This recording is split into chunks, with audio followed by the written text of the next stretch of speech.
Дорогие сябры, Дорогие суродичи, дорогие суайчынники, добрый день, добрый вечер.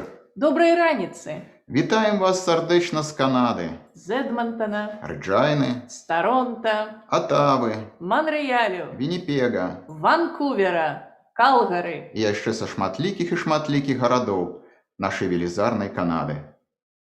Сардэчнае прывітанне вам ад усіх сяброў згуртавання беларусаў Канады, Беларускага інстытута навукі і мастацтва ў Канадзе, а таксама ад усіх суполак беларусаў Канады. Сёння мы сабраліся адзначыць Дзень волі, самы, напэўна, знакавы і патрыятычны дзень для кожнага беларуса. 25 сакавіка – сапраўднае нацыянальнае свята. Это свята аб'ядноўвае нас усіх. Традыцыя адзначаць гэтае свята у Канадзе пачалося 73 гады таму і праводзіцца кожны год. І мы, нашчадкі, ганарымся гэтай традыцыяй, бо для кожнага з нас яна вызначае нашу ідэнтычнасць, нашу гісторыю, нашыя карані і ўвогуле стан нашай душы. І ў гэтым годзе мы не спыніліся. Мы працягваем гэтую ганаровую традыцыю. Сабраліся мы сёння ў віртуальным фармаце, дзякуй Богу тэхналогіям.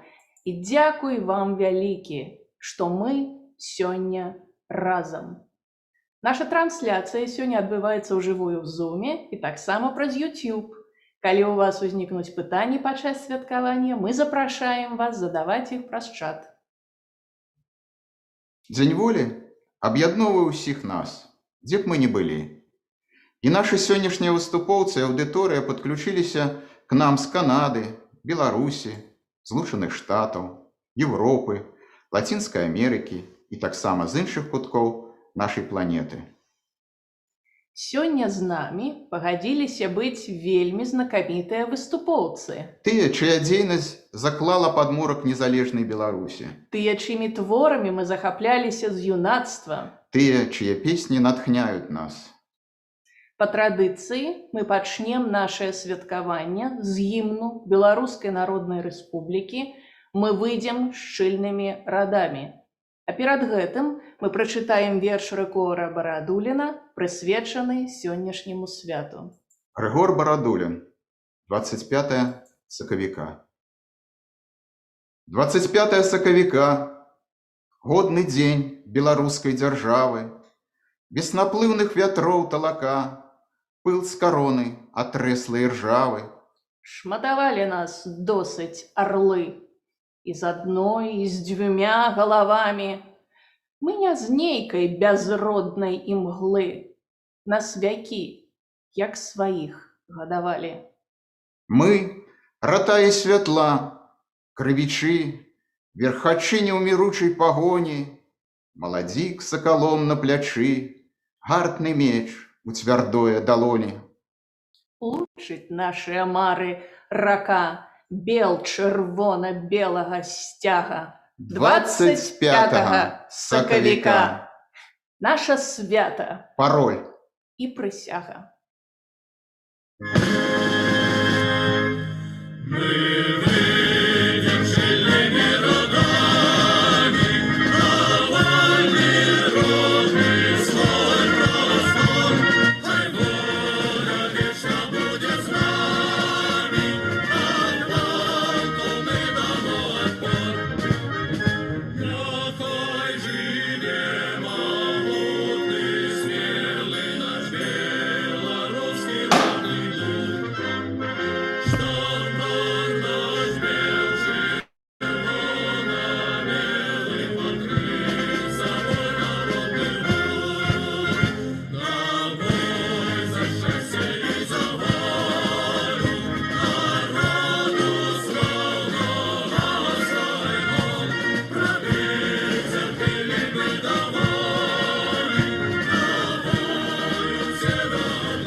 А зараз мы маем гонар запрасіць да мікрафону спадарыню Івонку Сурвілу, старшыню Рады Беларускай Народнай Рэспублікі, якая звярнулася з віншавальным зваротам да беларусаў. Дарагія суродзічы, сябры, ад імя Рады Беларускай Народнай Рэспублікі вітаю вас з угодкамі того слаўнага дня, калі наш народ стварыў пасля доўгай няволі сваю першую мадэрную незалежную дзяржаву, Беларускую Народную Рэспубліку. Прысвячаю мой сёлетні зварот героям, якія выйшлі пасля жнівеньскіх выбараў сотнямі тысяч на вуліцы нашых гарадоў пад бел-чырвона-белымі сцягамі, а таксама беларусам замежжа, якія іх падтрымалі ў іх змаганні за праўду і людскую годнасць, адабраных у іх здраднікам на службе суседняй імперіі. Хочу сказаць усім вам, мае дарагія сябры, як я моцна ганаруся вамі. 3 гады таму, з нагоды стагоддзя БНР, я выказала веру, што вы, нашая моладзь, вызваліць Беларусь ад дыктатуры і што, нягледзячы на тое, што вы цярпелі 26 гадоў пад ботам камуністычнага спадкаемца, вашая нябачная зброя, вашае пачуццё прыналежнасці да беларускай зямлі і вашая генетычная памяць перамогуць усе перашкоды на вашай дарозе, асабліва страх, на які разлічваў дасюль несумленны узурпатар, фальсіфікуючы выбары. Працэс пачаўся. Веру, што здзек, на які рэжым яшчэ ўсё дазваляе сабе, хутка дасць месца светлай, вольнай і дэмакратычнай Рэспубліцы Беларусь. А ў міжчасе моцна прашу вас, не тратьце надзеі. Заставайцеся з'яднанымі і салідарнымі пад знакам пагоні. Вашая салідарнасць, ваш гераізм, вашая любоў да свае бацькаўшчыны і да найбліжэйшых вам людзей, вашых братоў і сёстраў беларусаў, перамогуць нялюдскі рэжым, які ўжо столькі гадоў здзекуецца над вамі. Веру, што, як гэта абяцае наш нацыянальны гімн, разам мы адродзім жыццё рэспублікі сваёй. Дык дай Божа, жыве Беларусь!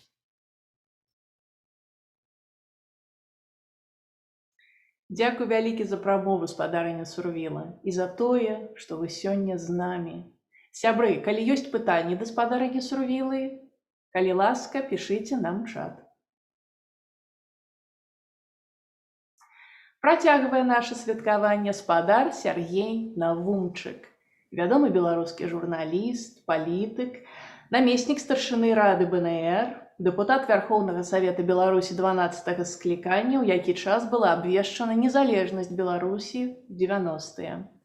Спадар Навумчык зробіць даклад аб БНР і дзейнасці БНР у наш час. Добры дзень, шаноўныя сябры. Тут у Празе, дзе я цяпер знаходжуся ўжо вечар, у Канадзе на амерыканскім кантыненце яшчэ дзень. Магчыма, тое, што буду казаць, не зусім даклад, тым больш ні ў якім спосабе не нейкая навуковая рэтраспекцыя, а проста ўражанні і думкі чалавека, які апошнія 30годдзі меў пэўнае дачыненне да тых працэсаў, якія, як мы ведаем зараз, выліліся ў такі даволі моцны народны ўздым і па вялікім рахунку не сцікаюць. Рада Беларускай Народнай Рэспублікі мае даўнюю гісторыю, больш за 100 гадоў, гісторыю вельмі славную, гісторыю, якая звязаная са змаганнем за ідэю незалежнасці, і гэтае змаганне не скончывалася ніколі.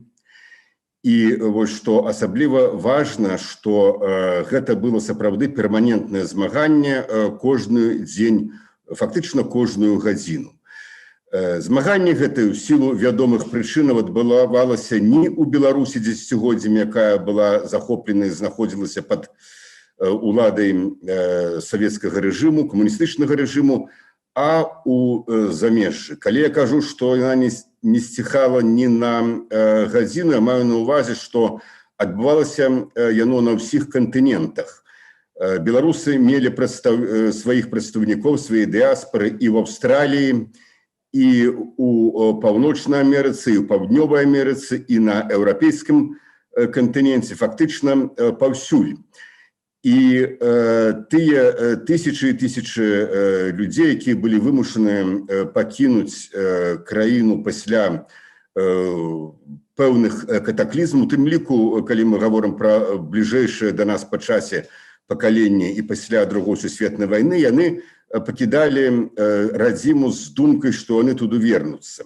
Яны, тыя, якія былі ўжо ў сталым узросце, як правіла, туды не вярнуліся, а ляглі ў магілах, у землю на самых розных краінах, на практычна ўсіх кантынентах.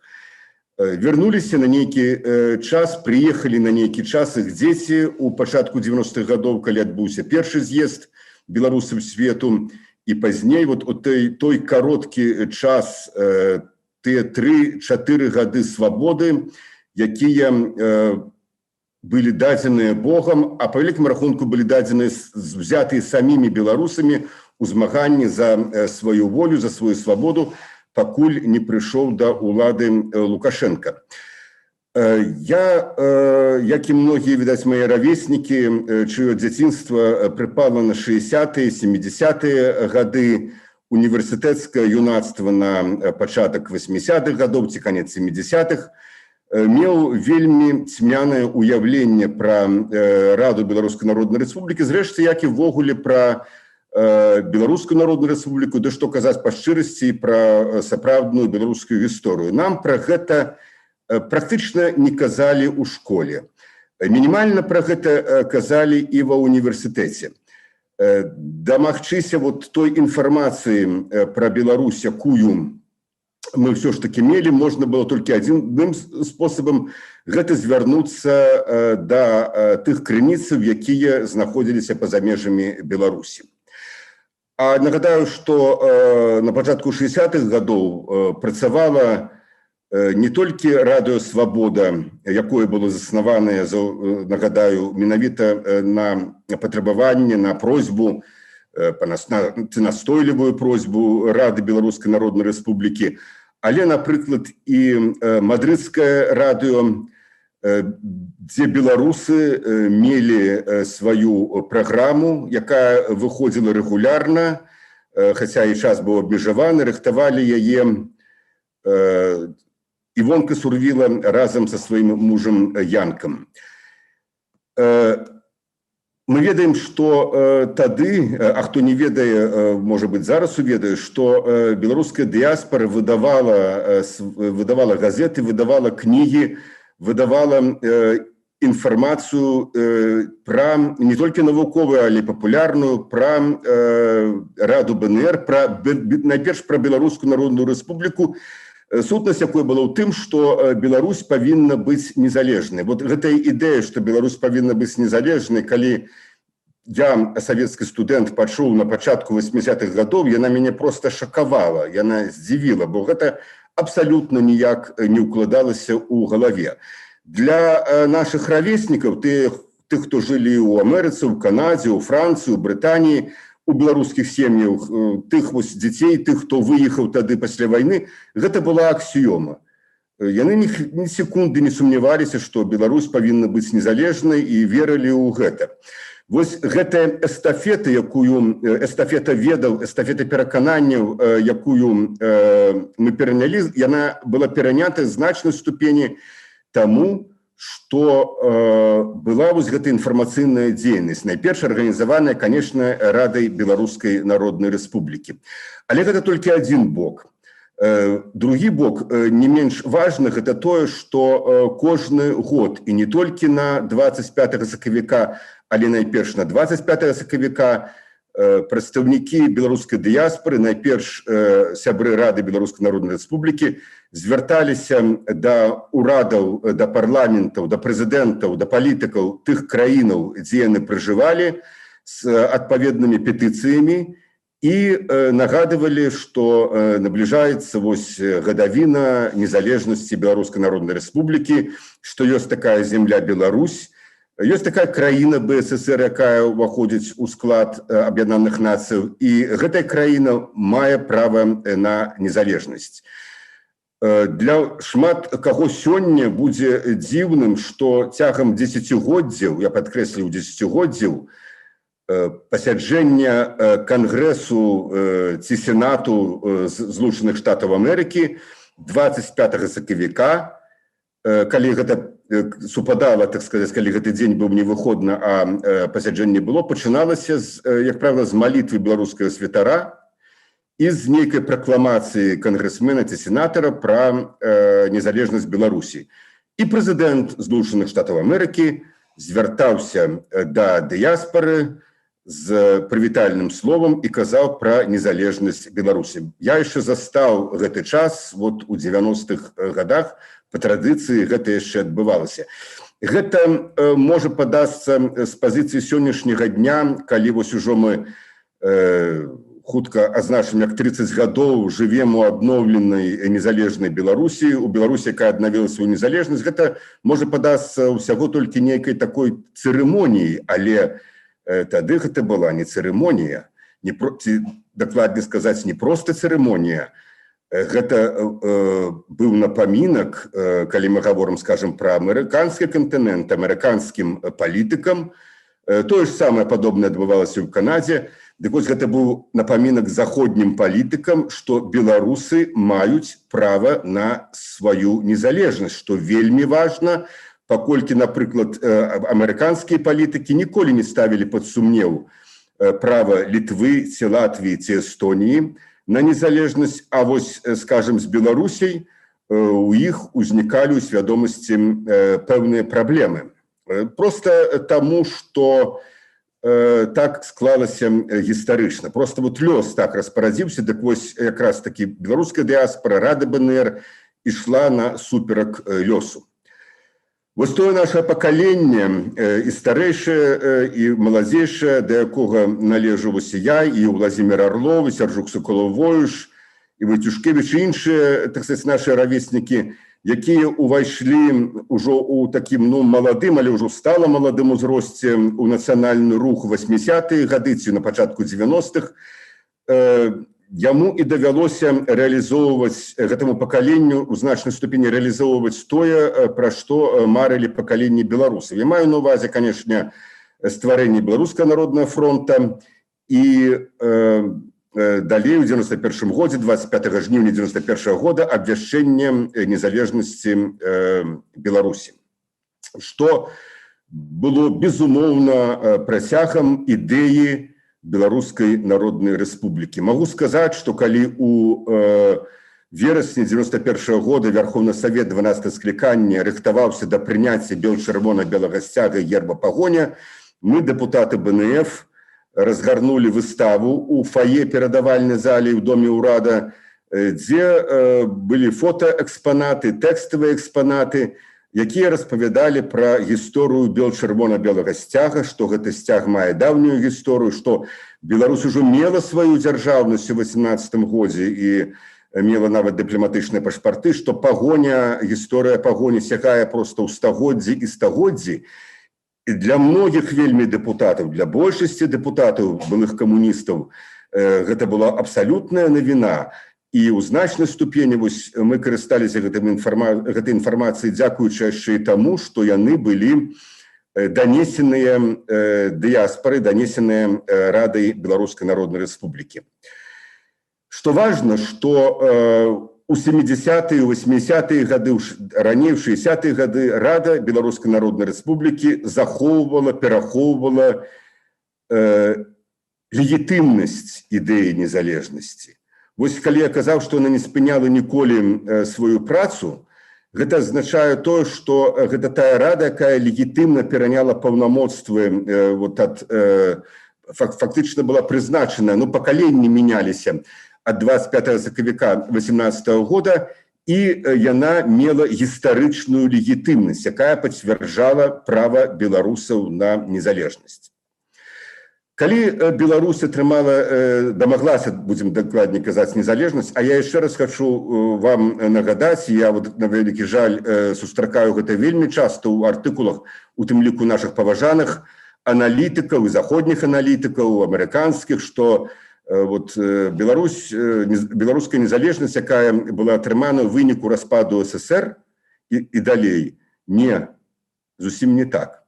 Спачатку была адноўленая незалежнасць Беларусі. Гэта жнівень 1991 года, 25 жніўня, калі дэкларацыя аб суверэнітэце быў нададзены статус канстытуцыйнай сілы. Такія ж працэсы адбываліся і ў іншых былых савецкіх рэспубліках. У каго раней, як у Літвы, Латвіі ці Эстоніі, ці ва ўкраіне на дзень раней у нас.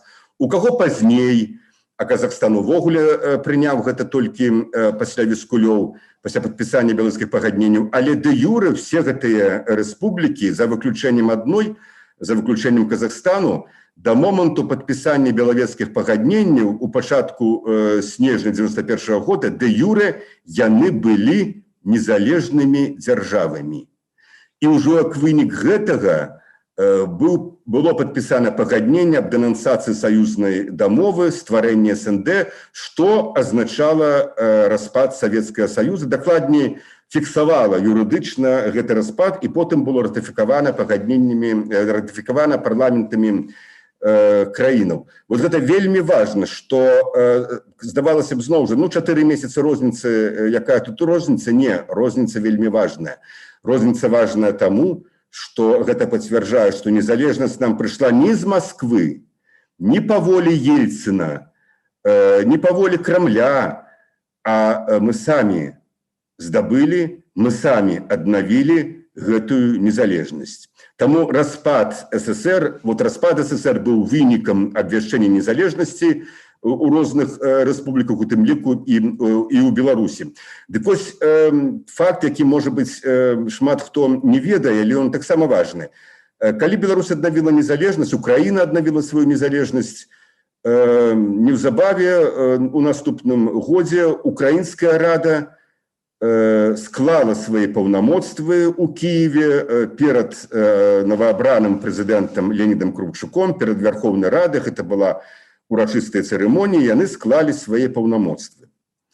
І тады ў 92-93 годзе тагачасны прэм'ер-міністр Вячеслав Кебіч і міністр замежных спраў Кравченка рабілі даволі такія энергічныя захады, энергічныя крокі у дачыненні да Рады БНР, каб Рада БНР склала таксама свае паўнамоцтвы. Ну што вам, вот навошта вы існуеце, казалі яны? Ну паглядзіце, все, Беларусь ужо незалежная дзяржава, ужо нас прызналі ўсе краіны, ужо чырвона-белы сцяг, дзяржаўны сцяг, ужо пагоня дзяржаўны сімвал, дзяржаўнасць беларускай мовы. Мы ўжо, так сказать, заявілі пра тое, што мы вот глядзім на Европу, што трэба, навошта вот гэтая архаіка. Вялікая заслуга Рады Беларускай Народнай Рэспублікі, што яна гэтага не зрабіла. Я ведаю, што папярэдніка Івонкі Сурвілы, Язэпа Саджыча часам крытыкуюць за тое, што вось не вельмі ён быў актыўны і гэтак далей. Ну, такія былі часы, такія былі умовы, але вот гэта вот той гістарычны прыклад, калі часам важно для гісторыі нешта не зрабіць, чым зрабіць. Вот ягоная заслуга ў тым, што ён не зрабіў таго кроку, у яго хапіла мужнасці, вытрымкі, разумення, на які яго актыўна штурхалі, найперш актыўна штурхалі з Беларусі, з кіраўніцтва Беларусі. І што мы мелі далей? А далей мы мелі ў 94 годзе прыход прамаскоўскага Лукашэнкі, які з першага дня пачаў знішчэнне ўсіх элементаў суверэнітэту і пачаў, вы ведаеце, змовы, перапісывання і спалівання падручнікаў, пачаў выкідаць пісьменнікаў, кнігі пісьменнікаў з выдавецтваў, пачаў скарачаць беларускія класы, змяніў сцяг змяніў герб, заявіў пра інтэграцыю з Расіяй, пра аб'яднанне. Весь фактычна все тое, што рабіў Лукашенко тады ў 90-е гады, гэта проста і пазней. Тады проста гэта выглядала і патрабавалася больш актыўна, бо фактычна ўжо дзяржава была створана, да яго пабудаваная, створаныя дзяржаўныя інстытуцыі. Все гэта было адкалыванне па кавалках нашай незалежнасці, нашага суверэнітэту. І вы ведаеце, што все гэтыя 26 з паловай гадоў, што Лукашенко знаходзіцца пад уладай, галоўная тэма ў Беларусі, у дэмакратычных сілаў, галоўная тэма ў нашай дыяспары, галоўная тэма ў Радзе БНР – гэта дамагчыся таго, каб Беларусь не страціла незалежнасць. Беларусь застаецца пад пагрозай страты незалежнасці. Як гэта парадаксальна? Найперш з-за пазіцыі таго, хто ёй кіруе ў выніку захопу улады і ўтрымання гэтай улады незаконным чынам. І з гэтай пазіцыі тое, што Рада БНР не склала сваіх паўнамоцтваў, гэта вельмі і вельмі важна. Не хочацца пра гэта гаварыць, нават не хочацца пра гэта думаць, але вы ўявіце сабе, што, скажам, былі падпісаныя, ну, яны фактычна многія падпісаны, але вот адбылася б гэтая анексія Беларусі, так як яна, скажем, свой час адбывалася з Літвой, Латвіяй, Эстоніяй, а Пуцін прапаноўваў неаднаразова і намагаўся, каб Беларусь, так сказаць, была далучана. Мы ведаем, у мінулым, пазамінулым годзе такія ідэі былі, і толькі таму, што Лукашенко боится, что он поделит лёс некоторых іншых, якія были адпраўленыя, так сказать, на той свет. И он не здае, для яго немає каштоўнасці Беларусь абсолютно ніякой. Вот просто ніякой. Калі б яму зараз сказали, что давай, аб'ядноўвай Беларусь з Расіяй, і ты атрымоўваеш Кремль, і ты на чале гэтай аб'яднанай краіны, ён бы да гэта пайшоў просто ні секунды не задумваючыся. Але для яго Беларусь просто спосаб утрымацца ва ўладзе, нават утрымацца жывым. Гэта просто механізм, не больш за тое. Ды вось уявіце сабе, калі б гэта было страчана, калі б незалежнасць Беларусі была б страчаная. А так, што, конечно, таксама было б вельмі страшна, а так застаецца легітымны, гістарычна легітымны орган, які працягвае сваю дзейнасць і сімвалізуе права беларускага народа на незалежнасць. Вось у апошнія месяцы мне даводзілася чытаць у сацыяльных сетках і чуць, што ну так чаму б, скажем, Радзе БНР не здаць свае паўнамоцтвы перад Святланай Ціхановскай, тым самым не падтрымаўшы яе, не падняўшы яе аўтарытэт і гэтак далей, гэтак далей. У Рады БНР у нас добрыя кантакты з штабам Святланы Ціхановскай, з самой Святланай Ціхановскай. Старшыня Рады БНР Івонка Сурвіла літаральна праз некалькі дзён пасля таго, як спадарня Ціхановская была вымушана пакінуць Беларусь і была ў Вільні, звярнулася да яе з прывітаннем. Яны гаварылі па тэлефоннай сувязі. Ну, на вялікі жаль, вы ведаеце, якая сітуацыя в Европе, краіны фактычна зачыненыя. Вот у нас тут у Чэхіі поўны просто локдаун, мы працуем з хатаў, просто это ўжо які ідзе месяц, і кажуць, будзе яшчэ больш жорстка. Таму, конечно, асабіста сустрэцца пакуль што не ўдаецца, але паверце, што кантакт ёсць і кантакт вельмі добры. Але вся праблема ў тым, што Святлана Ціхановская, она не прызнаная ў якасці прэзідэнта, она сама заявіла, што она не прызнае сабе ў якасці прэзідэнта. І такі крок быў бы, ну, нават з прававой пазіцыі, ну, незразумелы і неабгрунтаваны. Таму Рада БНР лічыць за лепшае падтрымліваць і яе, і ўсе тыя сілы, якія выступаюць за незалежнасць, там, дзе яны выступаюць за гэтую незалежнасць, і спрыяць, каб гэта было вельмі і вельмі актыўна. І апошняе, што я б хацеў сказаць, я ўжо бачу, што я перабіў, так сказаць, час, хаця мне сказалі, што магу крыху даўжэй, але я завяршаю. Вось вельмі часта даводзіцца чытаць і чуць расчараванне тым, што вот в жніўні тады выйшлі сотні тысяч людзей, а зараз вось такая сітуацыя ў Беларусі кепская, і, магчыма, не атрымаецца той хуткай перамогі, якая будзе. Ведаеце, Беларусь была пад тыраніяй апошнія 26 гадоў. Сысці з гэтага за адзін дзень, за адзін месяц не атрымаецца.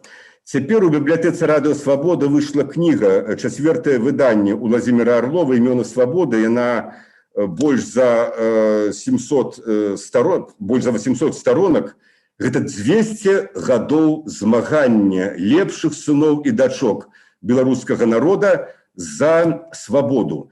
200 гадоў Беларусь была пад імперыяй і ўсё роўна змагаліся. Таму тое, што адбываецца сёння, толькі эпізод у гэтай шматпакутнай, але і слаўнай гісторыі Беларусі. І як кожны народ, які змагаецца і паслядоўна змагаецца, беларусы, безумоўна, прыйдуць да перамогі.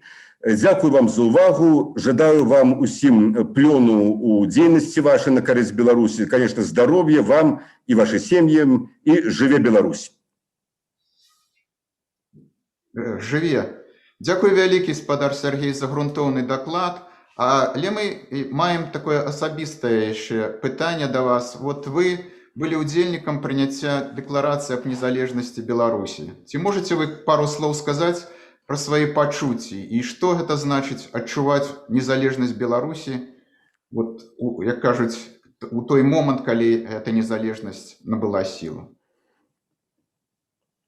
Ну вот праз много гадоў, калі мне даводзілася пісаць кніжку пра гэтыя падзеі, таксама вот просто она тут у мяне ляжыць 91 год, я пытаўся аднавіць у памяці тыя дні і тыя хвіліны і просто вельмі, ну, з вялікай цяжкасцю мог гэта рабіць, таму што вот тады гэтыя 2 дні, 24-25 жніўня, ну, мы тады, я маю на увазе апазіцыю БНФ, але не толькі апазіцыю БНФ, не толькі дэпутатаў, бо стаялі людзі на плошчы, фронтаўцы на плошчы стаялі, і гэта вельмі важна было. Мы просто тады працавалі на мяжы такіх, ну, псіхічных і фізічных сілаў, бо яшчэ перад гэтым не спалі некалькі начоў. Быў і путч, вы памятаеце, і сесію гэтую трэба было рыхтаваць. Канешне, ну, это сапраўды просто было на мяжы, ці за мяжой вот, псіхічных сілаў гэта дакладна. Просто адціскалі, адчувалі сябе абсолютно выціснутымі. Але, канешне, гэта было адчуванне абсалютнага шчасця. Другі такі момант адчування шчасця быў праз амаль месяц, калі прымалі і прынялі бел-чырвона-белы сцяг герб пагоня. Напрыклад, я сам бачыў, што ў пазняка цеклі слёзы па твары. А вось трэці раз, праз шмат гадоў, вот такое у мяне было прыблізна ў сярэдзіне жніўня, некалькі дзён, калі вы памятаеце, сотні тысяч людзей, пераважна моладзі, большасць з якіх нарадзіліся ўжо пасля прыходу Лукашэнкі. Яны не памятаюць вот гэтыя гады, пачатак 90-х. Яны выйшлі пад бел-чырвона-белымі сцягамі, яны выйшлі, неслі 100-метровыя бел-чырвоныя сцягі. Такі сцяг за адзін дзень не сшыеш, значыць, яны да гэтага рыхтаваліся, значыць, яны гэта рабілі, можа быць, рабілі і за год, і за 2. Значыць, вось гэтая ідэя проста ў іх сэрцы, і, конечно, это было вось адчуванне поўнага шчасця. Таму, ну, адчуванне, вы спыталі пра адчуванне, я вам адказваю, адчуванне шчасця. Дзякуй вялікі, спадар Сергей, што далучыліся да нас. А зараз з намі на сувязі Монреаль.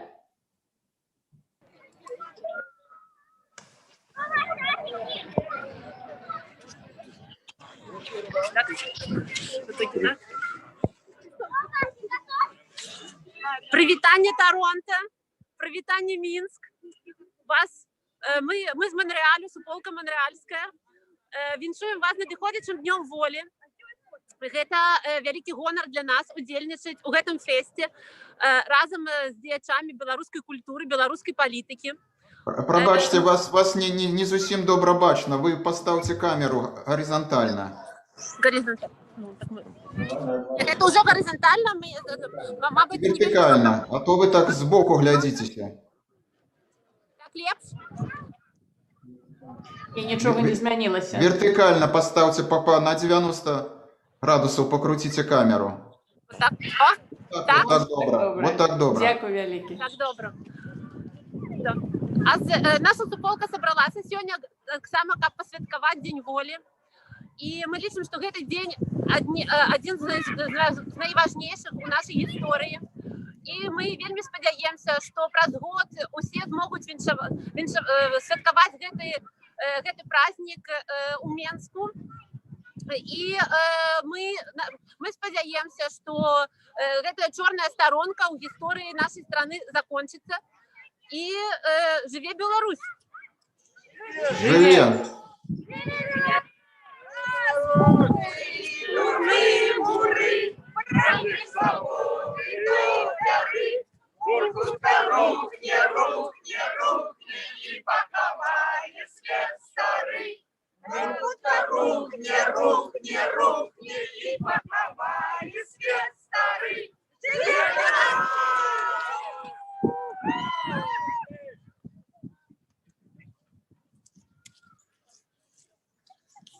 Дзякуй, Монреаль. А зараз з намі Віктор Шалкевич.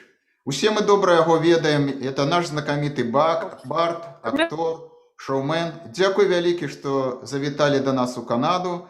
І зараз зноў мы з задавальненнем паслухаем вас ужывую.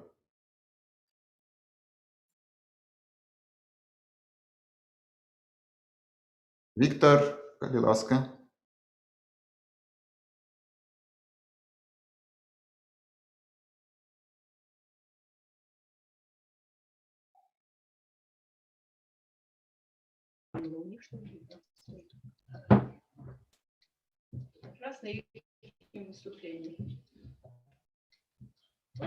Калі ласка, мы вас бачым. Не чуем. Не чуем тут. Тихо, я поняла. Я поняла, мне надо выйти. Выйти.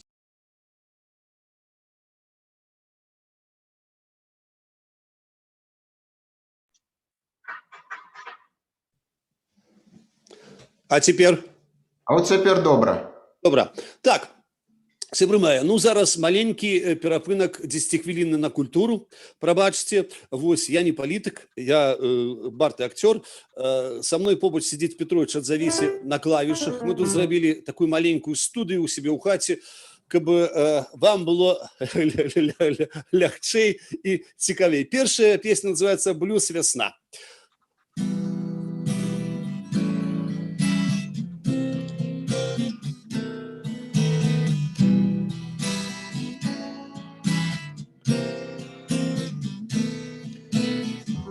Цягнік, як сабака, спыняўся пры кожным дрэве.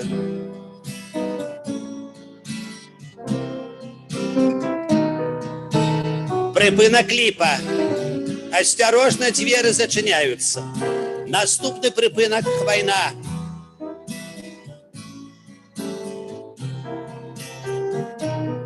Нехта ў радыё пачуў, хтось на ўласныя вочы угледзеў, але не паверыў.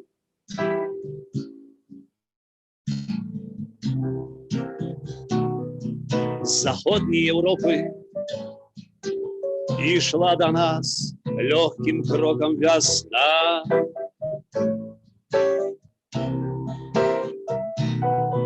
Яе прыкметы ўсе добра ведалі, яе з самага ранку чакалі людзі і міліцыянты з сабакамі. Вайскоўцы ўсіх масцей, яна ішла, вслед унесліся апладысменты, і аўтаматныя чэргі гучалі, у адказ яна толькі смяялася і ішла далей.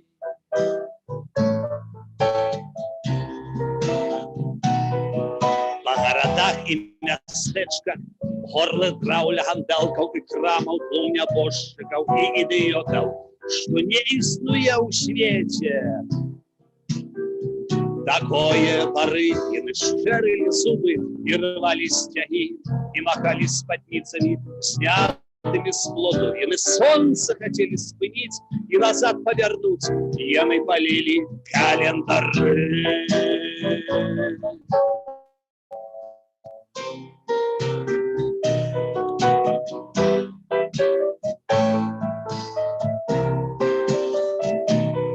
Ішла прыгожа рыжая дзяўчынка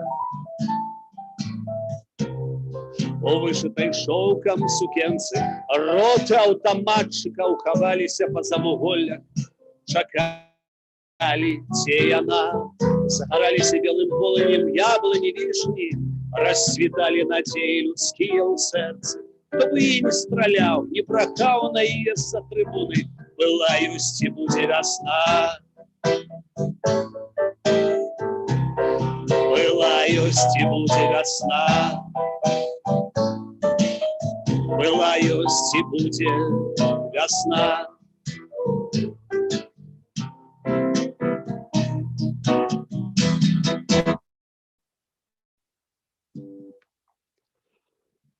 Наступная песня будзе называцца «Балада пра два народы». Мы заспеваем на два галасы, як Петровичу будзе чутно, тым не менш.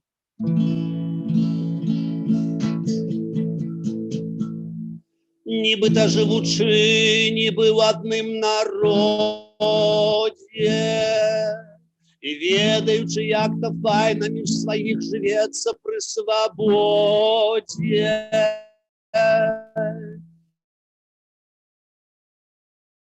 І чуючы, як прачынаюцца скура, я прызнаю, што існуюць усё ж народы два.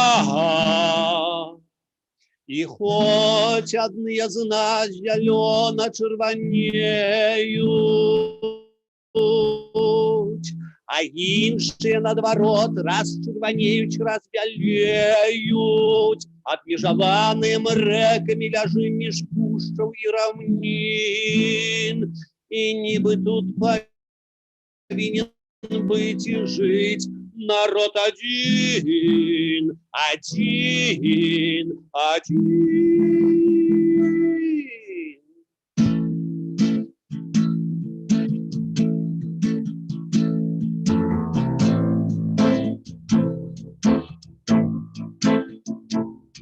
Ушел который год, я знаю два народы, спрадвеку не падзеленыя дротам ці мяжой.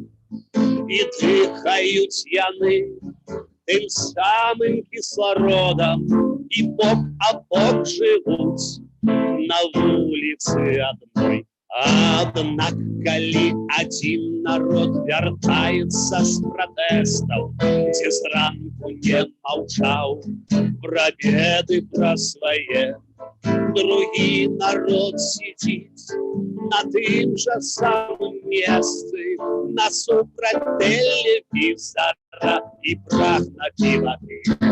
Там гэтыя, тут тыя. Іранічна паглядае той ды стой на нас сусед. Калі нарэшце ўжо алею ў галаве у нас прыбудзе, бо там гэтыя, тут тыя. Шизофренія.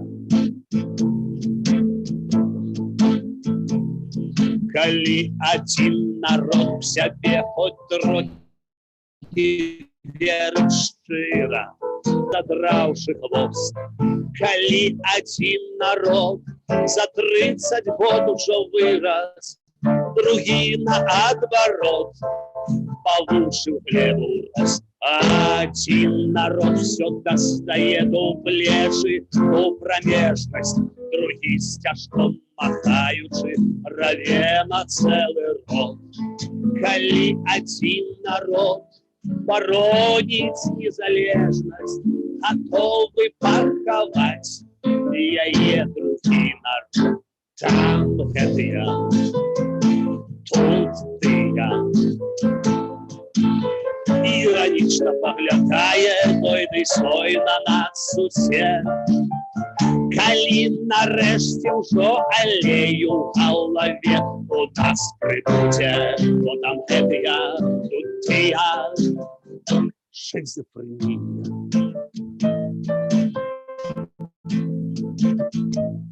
І нібы жанні розняцца, як простым глянеш вокам, таксама апранаюцца, выхоўваюць дзяцей. Калі адныя ўсё бяруць да сэрца і глыбока, другім да сракі ўсё. А можа ж ты глыбей, который год спрачаюцца філёзафы шматлікія, шукаюць следапыты ужо который год. Ці удасца ім знайсці такога каваля асілка, каб з гэтых розных двох скляпаць адзін народ. Там гэтыя, тут тыя. І іранічна паглядае той ды сой на нас усе. Калі нарэшце ўжо алею ў галаве у нас прыбудзе, бо там гэтыя, тут тыя. У нас прыбудзе, бо там гэтыя, тут тыя. У нас прыбудзе, бо там гэтыя, тут тыя. Шизофрения.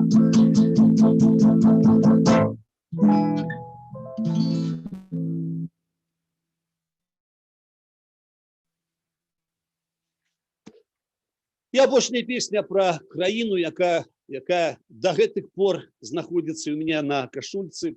Ну, это просто провинция, так? Не, это город Оттава, так? Я страшенно люблю Канаду. И абсолютно не то, что выпадково, а просто взяла и написала себе песню. Усім тым, хто жыве ў Канадзе, моим сябрам, якіх я памятаю, люблю, прысвячаецца гэтая песня. За празрыстым вакенным за шклом верасень дробны падлетак выпраўляе ў вырай шпаком, разганяе па хатах людзей. У гэтым годзе ў Канадзе, казалі, было незвычайна холоднае лета і засыпаны жоўтымі лісцямі ўвесь 401 хайвей. Зноў мы зранку ідём штурмаваць, тут кожны сваю барыкаду, а ўвечары хочам одно, каб легче хутчэй і заснуць. А за морам бы клён харашэй цвіце, краіна пад назвай Канада. І што дзіўна, здаўна і дагэтуль там прыстойныя людзі жывуць. Там па вуліцах сноў даюць у белы дзень ракуны, скунсы, медведзеняты. Там таксама мужчыны, хаваючыся, півам хмеляцца танным штодня. Там у цэнтры Торонта рог спадайны калач на гарачым і чорным асфальце. $5 цярпліва чакаюць, каб іх нехта знайшоў і падняў. Нібы ў рэках такая ж вода, нібы тая і самая глеба, а на лаўках у парках чародкі прыемных усходнеславянскіх дзяўчат. Там штодзённа высокім блакітам блішчыць такое ж канадскае небо, по которым з дзяцінства знаёмыя аблокі кудысьці ляцяць. Не Канада пакуль што не рай, хоць і блізка да райскага саду. Ёсць надзея, што станецца раем, і крыж заплутуе бядзе. Кожны з нас носіць у сэрцы глыбока сада, але яе можна знайсці, не раскажа нікому нідзе. Там па вуліцах сноў даюць у белы дзень ракуны, скунсы, медведзеняты. Там таксама мужчыны, хаваючыся, півам хмеляцца танным зрання. Там у центрі Торонто рок спадай на Ікалач на гарачым і чорным асфальце. $5 цярпліва чакаюць, каб ты іх знайшоў і падняў. За празрыстым вакенным за шклом верасень дробны падлета выпраўляе ў вырай шпаком, разганяе па хатах людзей. У гэтым годзе ў Канадзе, казалі, было незвычайна халоднае лета і засыпаны жоўтымі лісцямі ўвесь 401 хайвей, 401 хайвей, 401 хайвей.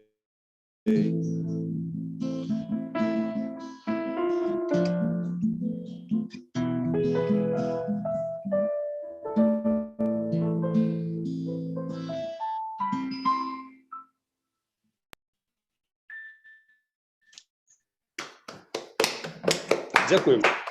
Дякую вялікі, спадар Віктор. Вельмі прыемна вас заўсёды паслухаць. Пра 401 хайвей выдатна. Хочу дадаць, што толькі 401 хайвей вядзе не толькі ў Торонто, але і ў Атаву. Так што і там далей у Монрэаль. Так што ён заўсёды адчынены для вас. Дякую. Дякую вялікі. Я вас Шчырая кранальная песня. Я вас прашчэдна святым вас. Жыве Беларусь. Жыве. О, не, куды яна дзенецца? А перад тым, як прадставіць наступнага госця, шаноўнае спадарства, звяртаем вашу увагу. 25 і 28 сакавіка ў Канадзе пройдуць акцыі салідарнасці, прысвечаныя Дню волі. Далучайцеся. Дадатковую інфармацыю зараз глядзіце па спасылцы ў чаце. Наступны наш гость Владимир Орлов, знакаміты беларускі празаік, паэт, гісторык. Аўтар такіх твораў, як «Дзень, калі ўпала страла», «Таямніцы полацкай гісторыі», «Краіна Беларусь». Я асабіста меў гонар сустракацца з Владимиром Орловым у Светлагорску і нават маю кнігу, якую я вельмі храню у Канадзе з яго аўтографам. І вельмі рады бачыць вас, спадар Владимир, і вам слово. Дякую. Дорогие сябры, сердечно віншую вас з Днем волі, уже зусім близким. Для свайго выступу я абраў 10 фактаў, 10 падзеяў, якія дапамогуць мне весці тое, што адбывалася 100 гадоў таму, пра падзеі, у выніку якіх беларусы вярнулі сабе дзяржаўнасць, прычым упершыню зрабілі гэта пад сваёй сучаснай назвай. У снежні 1917 года у Менску сабраўся першы ўсебеларускі з'езд, на які з'ехаліся 1872 дэлегаты з усяго беларускага этнічнага абшару. Трэба сказаць, што такога прадстаўнічага форуму тады не здолеў сабраць ніводнай з былых паняволеных народаў расійскай імперіі.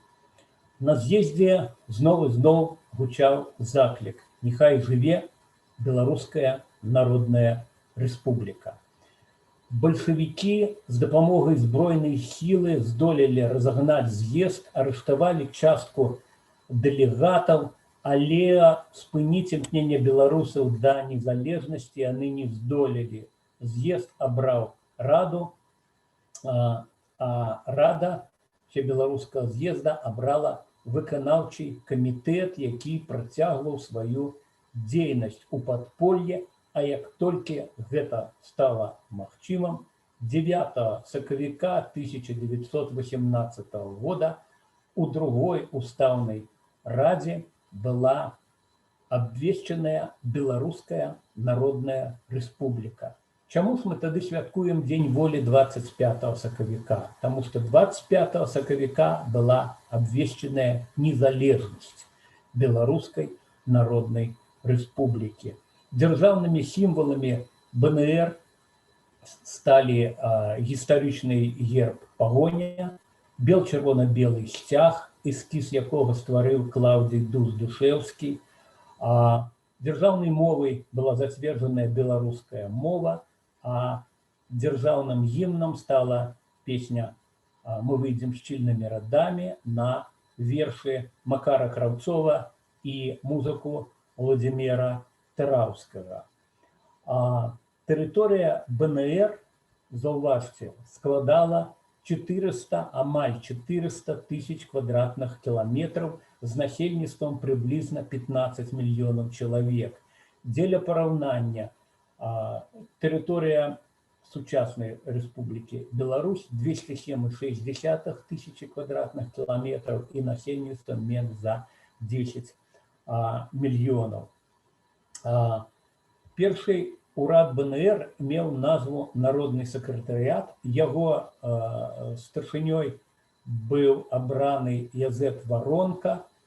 Ва ўрадзе пасаду народнага камісара апекі, альбо сучаснай мовай кажучы, міністра сацыяльнай абароны займала Палута Будунова. Яна была там адзінай жанчынай, але трэба адзначыць, што ў той час ва ўрадах многіх еўрапейскіх краін не было ніводнай жанчыны. Беларускую Народную Рэспубліку падтрымала і наша беларуская арыстакратыя. Да прыкладу, Роман Скірмунд, які пэўны час узначальваў урад БНР, князь Альбрехт Антоній Радзівіл, княгіня Марія Магдалена Радзівіл. Паводле падлікаў нашых гісторыкаў, Беларускую Народную Рэспубліку дэ-факта або дэ-юрэ прызналі больш за 10 дзяржаў, за такі вельмі непрацяглы тэрмін. Сярод іх не толькі нашы суседзі, Літва, Латвія, Эстонія, Украіна, Польшча, але і Чехословаччына, Аўстрыя, Грузія, Арменія, Турцыя. Ну і апошняе, што мы павінны выразна усведамляць. Без БНР бальшавікі ніколі б не пайшлі на стварэнне БССР і ў выніку 2000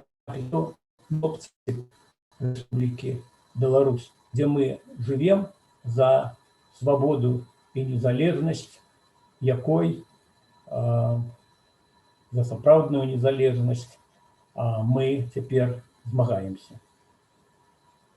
Дзякуй. Дзякуй вялікі, спадар Владзімір, за дэталёвы аналіз таго, што адбывалася ў Беларусі. А я хацеў задаць асабістае пытанне. У вас ёсць такое эсэ, называецца «Незалежнасць гэта», якое вы напісалі ў 1990 годзе, дзе вы пісалі, што незалежнасць – гэта калі ад нараджэння да скону пачуваешся сваім чалавекам на сваёй зямлі. Я веру, што калі-небудзь так будзе, бо іначай проста не варта жыць. Я разумею, што прайшло 30 год ужо, і такое, можа, пытанне, ці гэта эсэ, яно застаецца актуальным, ці гэта эсэ, можа, напісалі ўжо па-іншаму. Скажыце некалькі слоў пра гэта. Гэта эсэ, той мой твор, які перакладзены на самую вялікую колькасць моваў. Я ведаю дакладна пра 26 перакладаў, напэўна, іх колькасць ужо павялічылася.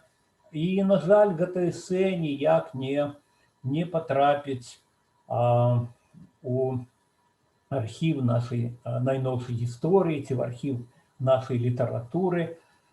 І, можа быць, не ўсе ведаюць, што год таму у студзені 2020 года мяне судили за то, что гэтае эссе я читал на мітынгу. Ну, на шчасце, зняволенне мяне абмінула, але быў мне выпісаны ў якасці ганарара за гэта эссе вялікі па беларускіх мерках штраф.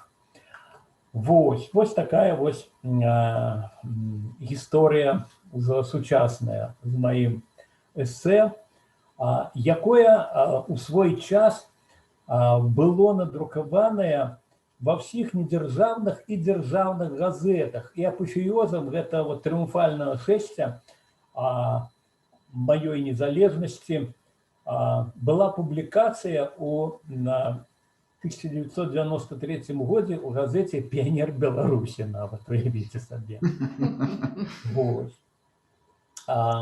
Я думаю, прыйдзе час, калі яно зноў будзе друкавацца ў дзяржаўным друку і нават у такіх газетах для дзяцей і падлеткаў. Бо яно, мне здаецца, вельмі даступнае беларусу ў любым узросце. Ну і, дарагія сябры, мне б хацелася зараз зноў на некалькі хвілін узяць у рукі кнігу, якую вы ўжо бачылі ў руках Сергея Навумчыка. Дзякую яму пра добрыя словы пра эту кнігу.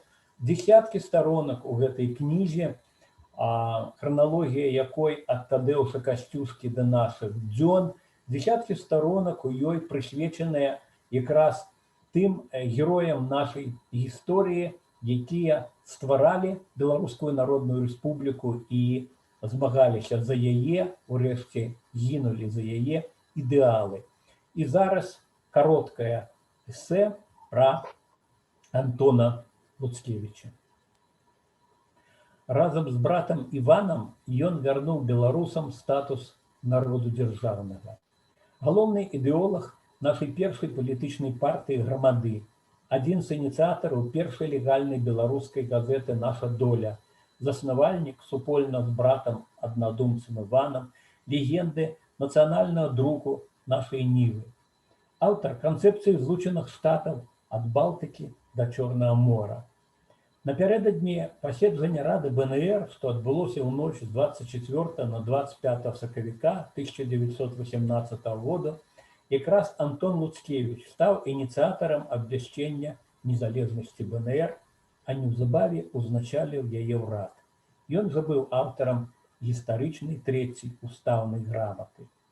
Выключныя заслугі належаць Луцкевічу і ў ягоных іпастасях гісторыка і літаратара, найталенавіцейшага публіцыста заходняй Беларусі, які паводле назову радавога шляхецкага герба ўзяў сабе псеўданім Антон Навіна. Ён, як рыба ў вадзе, пачуваўся ў тэкстах Скарыны і працягваў ягоную справу, перакладаючы біблійныя кнігі ўжо на сучасную беларускую мову. Луцкевіч працаваў у Віленскай беларускай гімназіі, але яго, аўтара бліскучых даследаванняў, польскія цэрберы ад адукацыі пазбавілі права выкладаць родную літаратуру як недастаткова кваліфікаванага. У верасні 1939 у беларускай гімназіі ў Вільні адбывалася ўрачыстасць з нагоды далучэння нашай старажытнай сталіцы да Беларусі на векі вякоў. Луцкевіч спрабаваў шукаць кампрамісу з бальшавікамі. Яго выступ пра новыя беларускія далягляды паблажліва слухаў кіраўнік савецкай адміністрацыі Іван Клімаў. Ён не ведаў, што Масква перадасць Вільню Літве, але ўжо бачыў спіс на арышты віленскіх беларускіх дзеячаў. У суверэннай Беларусі, якой без Антона Луцкевіча і паплечнікаў магло б не быць, ягонае імя амаль ніяк не ўшанаванае. Адно, што дазволіла ўлада усталяваць да стагоддзя БНР мемарыяльны камень на месцы колішняга Менскага дому Луцкевіча.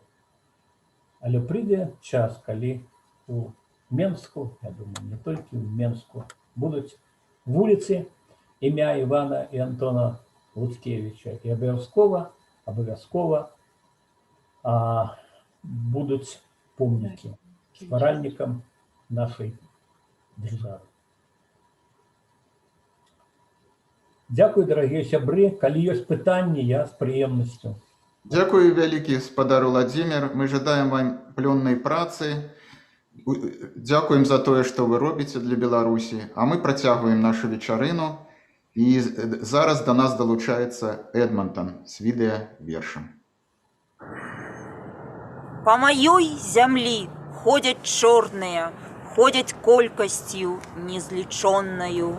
Робяць справы свае злачынныя, ладзяць здзекі бесперапынныя. Супраць гонару і чалавечнасці, супраць усіх законаў адвечнасці.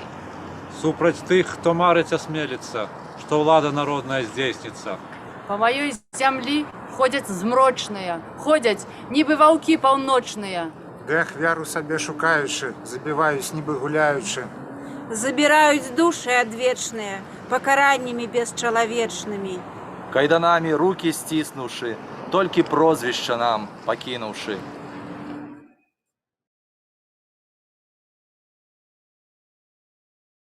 Дзякуй вялікі, Эдмантан. Наступны наш госць Зміцер Вацюшкевіч, беларускі кампазітар, спявак, музыка.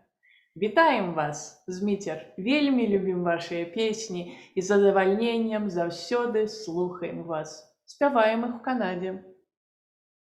Дзякуй вялікі, я спадзяюся, мяне бачна. Вот я, где там я ёсць. Так, ёсць. Бачым і чуем вас, і вам слова.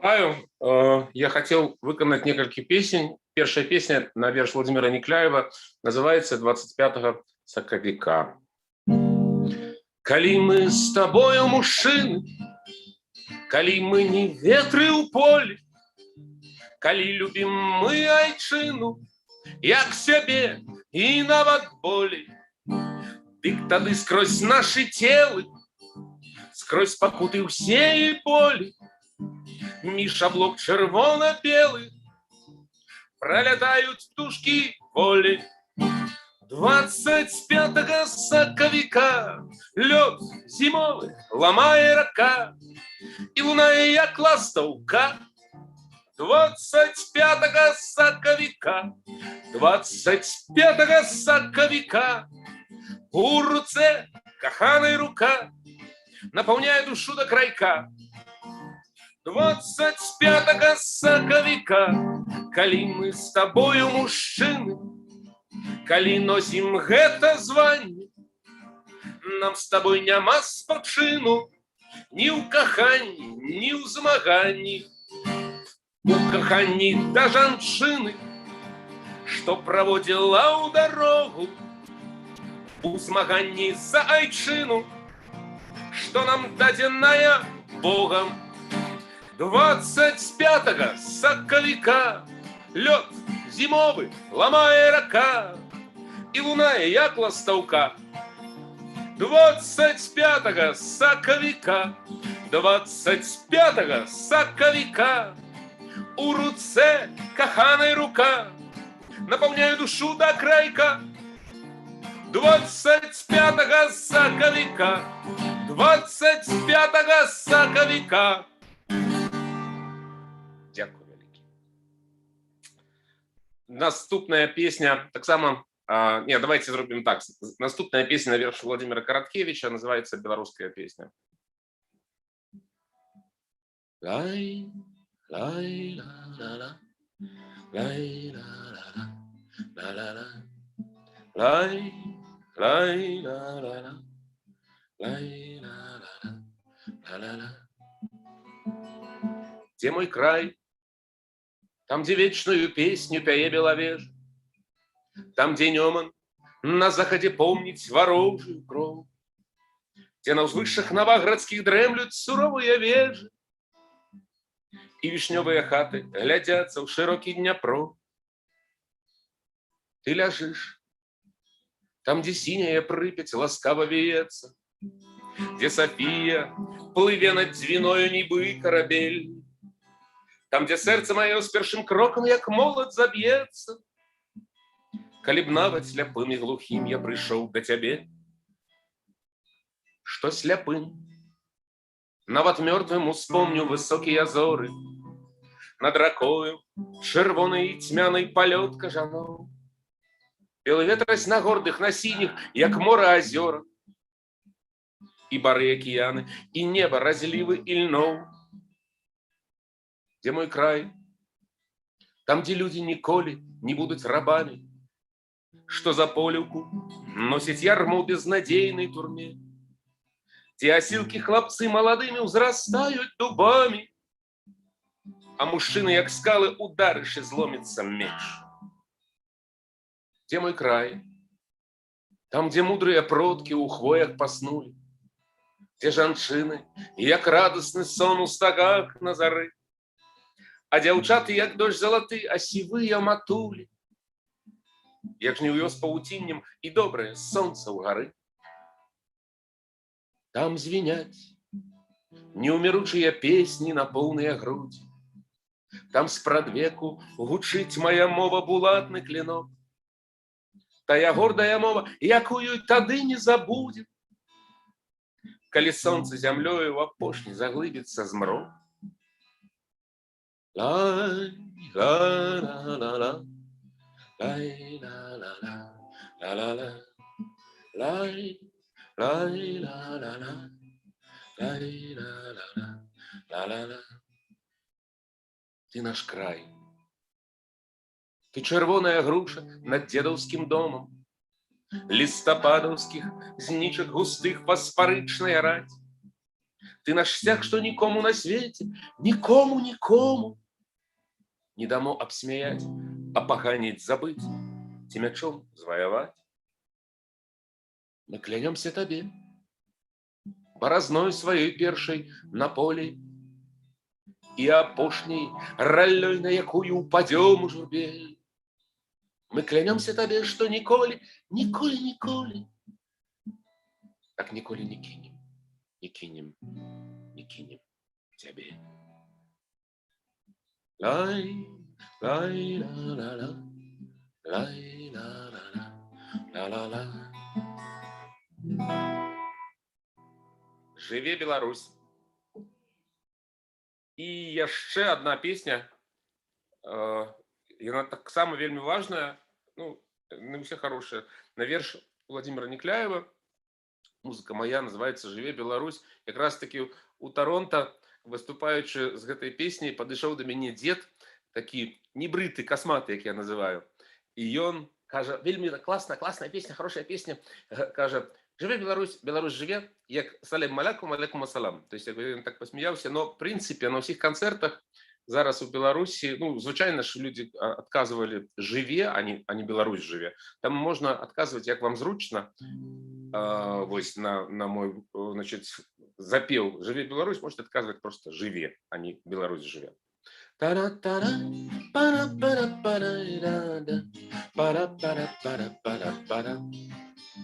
Жыве Беларусь, жыве, жыве Беларусь, жыве. Яна пяе, цалуецца у скверы, венком купальскім па Дняпры плыве. Жыве ў надзеі, любасці, веры, у нашых сэрцах Беларусь жыве. Жыве Беларусь, Беларусь жыве. Жыве Беларусь, жыве. Яна жыве у крыві і смаргоні, на скрыжаваннях часу гнёзды ўе, і ўсё ляціць крывіцкая пагоня, і час ляціць, і Беларусь жыве. І ўсё ляціць крывіцкая пагоня, і час ляціць, і Беларусь жыве. Жыве Беларусь, жыве. Жыве Беларусь, жыве. Яна жыве, бо духам не змарнела, бо вольны дух на сожы і цвіне, і сцяг лунае бел, чырвона-белы, лунае сцяг, і Беларусь жыве. І сцяг лунае бел, чырвона-белы, лунае сцяг, і Беларусь жыве. Жыве Беларусь, жыве. Дзякуй вялікі. Дзякуй за ўвагу. Дзякуй вялікі. Зміцер, слухалі вашыя песні. Ну, Прыязджайце да нас в Канаду зноў. Але трэба нам працягваць. Дзякуй вялікі, што далучыліся. Пабачымся яшчэ. Паважанае спадарства, зараз аб'ява згуртавання беларусаў Канады. Мы працягваем збор сродкаў на падтрымку сем'яў беларускіх герояў. Глядзіце ў чаце спасылку, куды можна пераслаць грошы. І калі ласка, у спасылцы дадайце Дзень волі, хэштэг. Вось, дзякуй вялікі за вашу падтрымку. А мы працягваем. Наступны госць Ганна Севярынец, беларуская выкладчыца, журналістка, пісьменніца, літаратуразнаўца, даследчык беларускай літаратуры, аўтар кніг «Дзень святога Патрыка», Владзімір Дубоўка, ён і пра яго, гасцініца «Бельгія». Спадарыню Ганну мы ведаем па папярэдняму стрыму, які быў у нас на Дзень закаханых, дзе яна распавядала пра гісторыю кахання Алеся Дудара і Наталі Вішнеўскай. Калі ласка, спадарыня Ганна, вам слово. Добрый дзень, усіх віншую са святам і хацела распачаць свой выступ з верша яшчэ адной паэткі.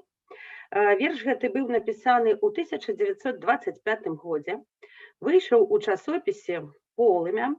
Гэта БССР, гэта ўжо такая дзяржава, якая, здавалася б, цалкам стала на савецкія рэйкі.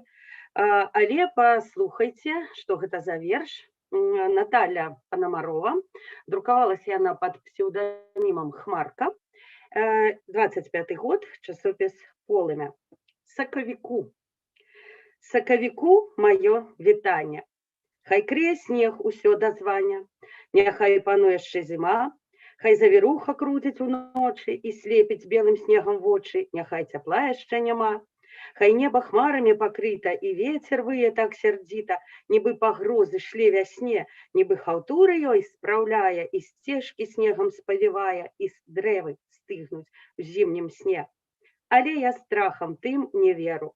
Вясна адчыніць сабе дзверы, і сонца выгляне з-пад хмар, і сакавік сваёй размовай прагоніць цяжкі сон зімовы і ажывіць зямлі абшар. Блакітам глянуць неба далі, і ўсе, хто доўга так чакалі вясны жаданыя прыход, свой злучаць голас спевам волі, з чароўным гімнам лепшай долі і стопяць гэтым гімнам лёд. Сакавіку мы шлём вітанне, зімы сярдзітае кананне не напалохае больш нас. Яе мінуўся час і сіла, зіму чакае ўжо магіла, і блізкі к нам вясновы час. Гэтаксама, як і сёння, гэты верш успрымаецца амаль адназначна. Гэтаксама і тады, гэта, безумоўна, быў водгук на сакавіцкую дату. І наогул, сказаць па праўдзе, тэма БНР, тэма Беларускай Народнай Рэспублікі, яна для БССР была не чужой.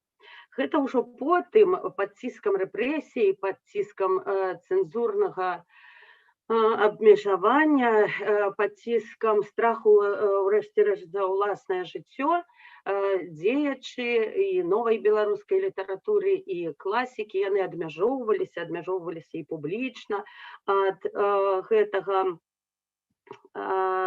гэтай тэмы.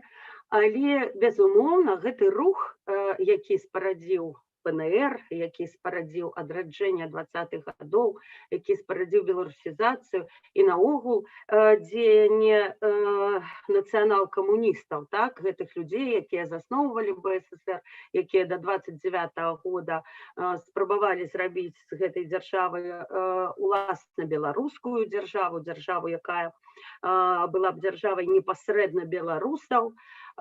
Гэта было агульнае, і агульны рух, і агульнае захапленне, і людзі гэтыя, і тыя, якія рабілі БНР, і тыя, якія рабілі БССР, яны мелі на ўвазе адну мэту, яны мелі на ўвазе адны і тыя ж каштоўнасці. Гэты рух, малады рух і Народнай Рэспублікі, і потым таго ўтварэння, якое, на жаль, з 29-го года пачало імкліва пераўтварацца ў дэкарацыю і ў такі страшны савецкі быт. Гэты рух зараджаўся супольна і да рэвалюцыі, і ў часы рэвалюцыі, і асабліва пад польскай акупацыяй, калі усе, хто знаходзіўся тады ў Менску, былі аб'яднаныя агульнай ідэяй і агульнай мэтай, калі і Міхась Чарот, будучы дзеяч БССР, выконваў заданні, якія даваліся яму людзьмі блізкімі да БНР і людзьмі непасрэдна з кіраўніцтва БНР, калі Янка Купала выконваў даручэнні Рады БНР, калі ў беларускай хатцы агулам разам у агульных супольных праектах удзельнічалі і тыя, хто потым з'едзе на эміграцыю, і тыя, хто застанецца будаваць беларускі рух на непасрэдна ва ўсходняй Беларусі. Безумоўна, варта згадаць, што нават тады, калі Беларусь была ўжо падзеленая, нават тады, калі ў заходняй Беларусі беларускі рух ён разгортваўся у межах грамады, стасункі паміж гэтымі людзьмі, якія былі больш сябрамі, чым насамрэч ідэйнымі ворагамі, стасункі не прыпыняліся. І беларусы з БССР увесь час падтрымлівалі адносіны з беларусамі заходняй Беларусі, калі маглі, яны падтрымлівалі адносіны і з БНР, з тымі, хто ішоў на кантакт з тымі, з кім можна было размаўляць.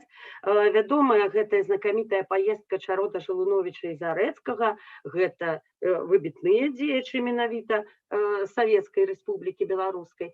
Вядомая паездка ў Чэхію, дзе яны сустракаліся з дзеячамі БНР, сустракаліся канструктыўна, сустракаліся і абмяркоўвалі агульныя пытанні, агульныя мэты. Шырока вядомая фраза, якую сказаў Міхась Чарот Браніславу Тарашкевічу, і ён сказаў: пакуль вы ёсць там, нам лягчэй тут. І для тых, хто будаваў Беларусь непасрэдна унутры Беларусі, належнасць Рады БНР, належнасць, наяўнасць падтрымкі з-за мяжы, наяўнасць дыяспары, якая мела тыя ж самыя мэты. І гэта, безумоўна, было вельмі важна, і гэта ўсё ўспрымалася як рух агульны. І шкада, што потым у гісторыі, у гістарыяграфіі, асабліва ў хрэстаматыйнай, гэтыя два рухі падзяліліся і паказваліся, нібыта яны варожыя. Што казаць, калі ў цэнтральнай газеце савецкай, Савецкая Беларусь, рэгулярна пад рэдактарствам Міхася Чарота выходзілі грунтоўныя, сур'ёзныя аналітычныя артыкулы Александра Цвікевіча. І гэта артыкулы былі абсалютна не савецкага кшталту, а беларускага. Гэта былі беларусацэнтрычныя артыкулы, і там шмат разважанняў пра лёс беларускай інтэлігенцыі без падзелу на БНР альбо БССР. Гэта сапраўды быў агульны рух да незалежнасці, да самабытнасці, да сваіх каштоўнасцяў, да таго, каб Беларусь сапраўды жыла.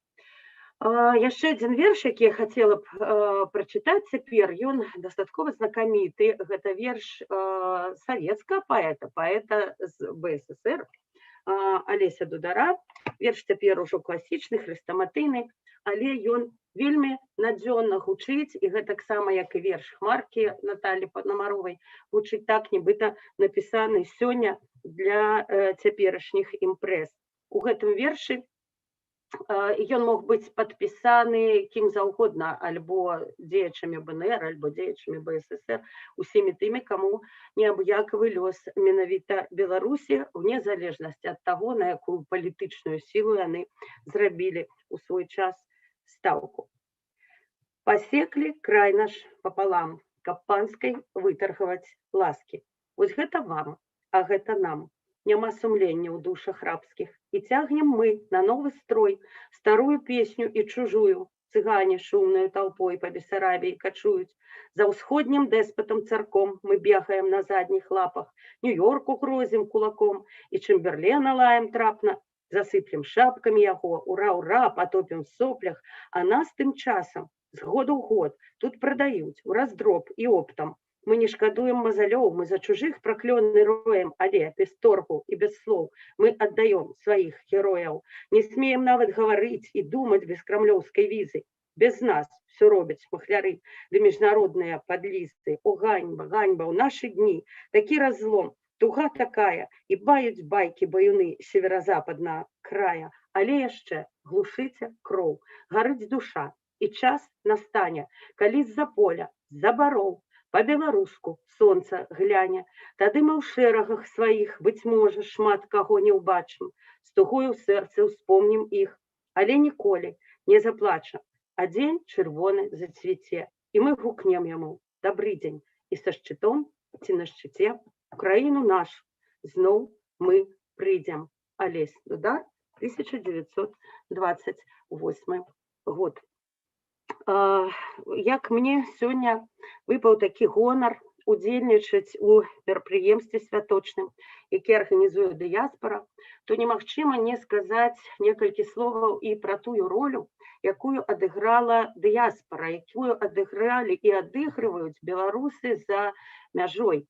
Пасля таго, як вось гэты уздым вельмі харызматычны, выбухны, уздым, які нарадзіў на Беларусі дзясяткі выбітных бліскучых творцаў, пасля таго, як гэты уздым у 29-м годзе пачалі знішчаць, а ў 37-м давяршылі, вось гэтую справу беларускую, справу захавання беларушчыны, якая яна ёсць, взяла на сябе дыяспара. І мы маем Янку Купалу такім, якім ён быў, менавіта дзякуючы дыяспары, таму што беларусы замежжа захоўвалі арыгінальныя тэксты, захоўвалі вершы, якія не маглі быць надрукаваныя ў БССР. Дзякуючы мюнхенскаму выданню Янкі Купалы «Спадчына» ў 55-м годзе мы маем Купалу такім, якім ён быў, не адцэнзураванага, не адрэдагаванага. Дзякуючы дыяспары мы маем такую непарыўную сувязь, якая праглядае праз мемуары, праз дакументы, захаваныя дыяспарай, праз цяперашнія даследаванні, якія вядуць даследчыкі, якія працуюць за мяжой, праз гэтую плённую безупынную працу мы маем нашу гісторыю, гісторыю беларушчыны, гісторыю беларускага руху паўсядзённай і непарыўнай. Все тое, пра што нельга было пісаць у БССР 60 год, все тое, каго нельга было згадваць тут, гэта ўсё захоўвала, згадвала, вывучала, занатоўвала дыяспара. І, канечне, цяпер, калі мы шукаем магчымасці ўспрымаць, адлюстроўваць, апісваць і вывучаць беларускі рух без лакунаў, без чорных дзір, без курапацкіх ям, дзе яны збіраліся знішчыць беларушчыну, за гэта ўсё мы дзякуем тым беларусам, якія трымалі беларушчыну за мяжой. Шмат у якіх манаскіх ордэнаў ёсць такое правіла, што ордэн мае права будаваць касцёлы і займацца нейкай дзейнасцю толькі тады, калі ні на дзень не перапынялася несупынная малітва, якая рабілася людзьмі, датычнымі да гэтага ордэну. У нас у Смалявічах, дзе я жыву, такім чынам быў пабудаваны касцёл монахаў капуцынаў, таму што з 45-го года, калі апошні святар быў высланы ў Польшу, з 45-го года па 80-е, пакуль жылі, безупынную малітву ад імя гэта ордэну на Беларусі тварылі два чалавекі: кухар ордэну і садоўнік ордэну. І звычайныя людзі са сваімі праблемамі, са сваімі бедамі, яны не забываліся кожны дзень маліцца і кожны дзень трымаць вось гэтую прысутнасць духоўную сваю на той зямле, якая была для іх роднай. І мне падаецца, што гісторыя Рады БНР, унікальная гісторыя у сусветнай наогул такой планетарнай гісторыі, гісторыя дыяспараў, гісторыя беларушчыны, якая не знікае нідзе, нават калі яна не мае пад нагамі роднай глебы, гэта і ёсць гісторыя безупыннай, паўсядзённай, працы дзеля таго, каб Беларусь жыла. І гэта важна кожнае слова, важна кожная хвіліна, важна ўсё, што ў гэтым сэнсе робіцца. І я хацела б ад усёй душы шчыра пакланіцца і спадарні Івонцы Сурвіля, і у яе асобе усім людзям, якія захоўваюць і памяць, і легітымнасць Рады БНР.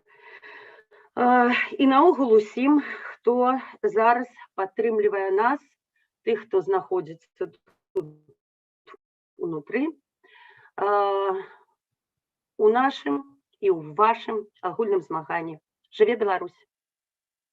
Жыве! Дзякуй вялікі, спадарня Ганна, за выступленне. Вось тут даслалі нам каментар і пытанне да вас. Тут вот пытанне. Спадарня Ганна, дзякуй за ваши грунтоўныя глыбокія веды беларускай гісторыі. Што з'яўляецца крыніцай вашай творчасці?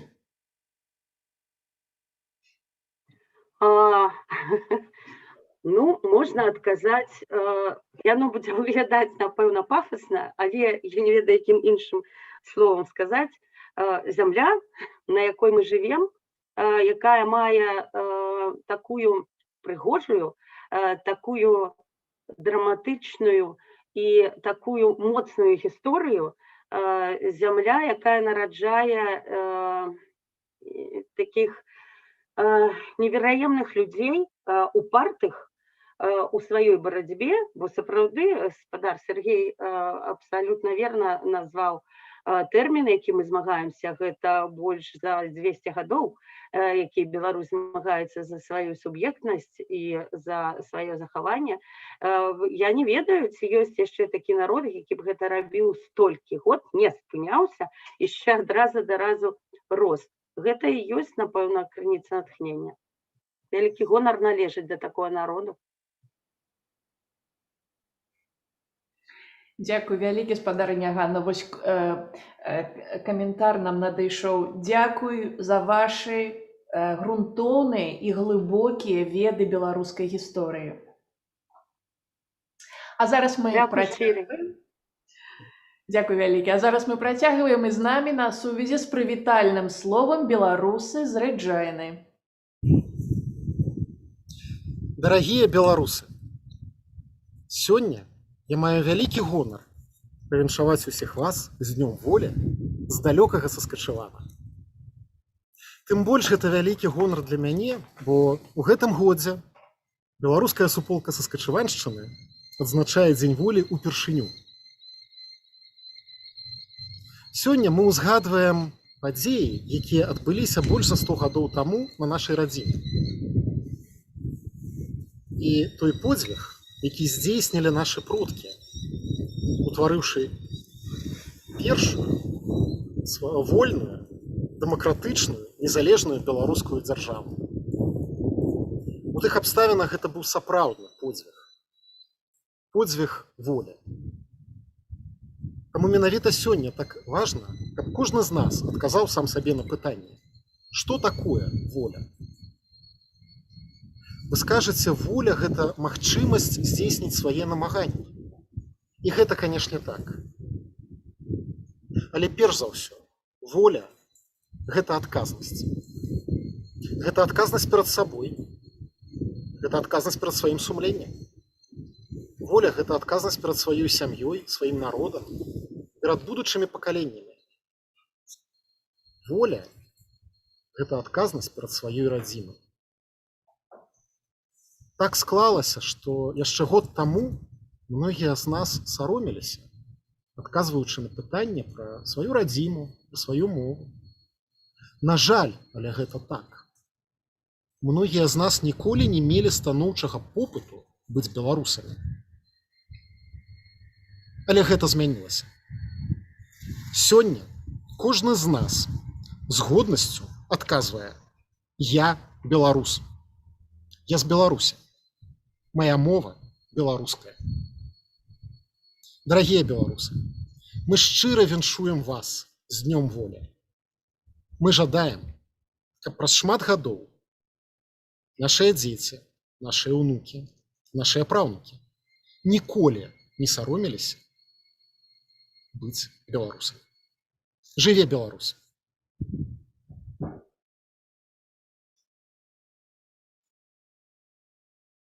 Спадар Віталь, дзякуй за вашу працу. А цяпер зноў прагучыць музычнае віншаванне. Да нас далучаецца знакаміты беларускі бард, журналіст, пісьменнік Сяржук Сокалаў-Воюш. Вітаем, калі ласка.